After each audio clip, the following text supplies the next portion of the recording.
जय श्री कृष्ण दोस्तों। अध्याय 2 गीता सार छंद 51।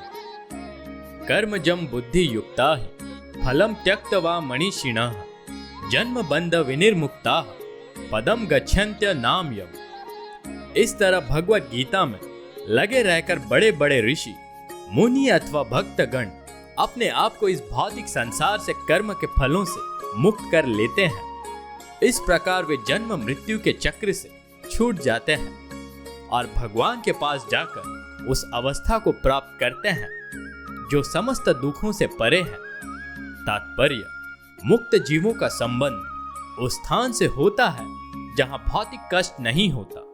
भगवत 10.14.58 में कहा गया है, समाश्रिता ये पद पल्लव प्लवम महत्पदम पुण्य यशो मुरारे भवान बुद्धिर वस्तस्य पदम परम पदम पदम पदम यद विपदाम न तेषाम।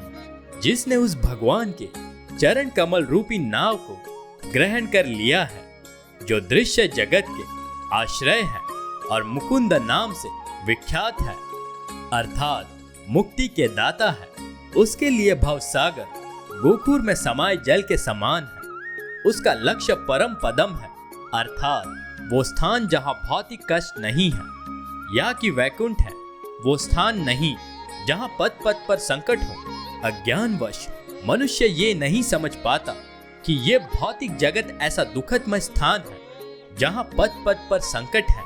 केवल अज्ञानवश अल्पज्ञानी पुरुष ये सोचकर कि कर्मों से वे सुखी रह सकेंगे, सकाम कर्म करते हुए स्थिति को सहन करते हैं। उन्हें ये ज्ञात नहीं है कि इस संसार में कहीं भी कोई भी शरीर दुखों से रहित नहीं है। संसार में सर्वत्र जीवन के दुख, जन्म, मृत्यु, जरा तथा व्याधि विद्यमान है। किंतु जो अपने वास्तविक रूप को समझ लेता है और इस प्रकार भगवान की स्थिति को समझ लेता है, वही भगवान का प्रेमी भक्ति में लगता है। फल स्वरूप वे वैकुंठ लोक जाने का अधिकारी बन जाता है, जहां न तो भौतिक कष्टमय जीवन है, न ही काल का प्रभाव तथा मृत्यु है। अपने स्वरूप को जानने का अर्थ है भगवान की अलौकिक स्थिति को भी जान लेना। जो भ्रमवश ये सोचता है कि जीव की स्थिति तथा भगवान की स्थिति एक समान है, उसे समझो कि वो अंधकार में है और स्वयं भगवत भक्ति करने में असमर्थ है।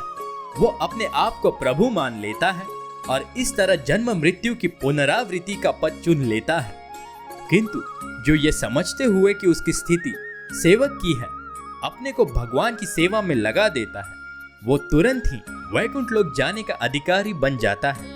भगवान की सेवा कर्म योग या बुद्धि योग कहलाती है, जिसे स्पष्ट शब्दों में भगवत भक्ति कहते हैं। जय श्री कृष्ण दोस्तों।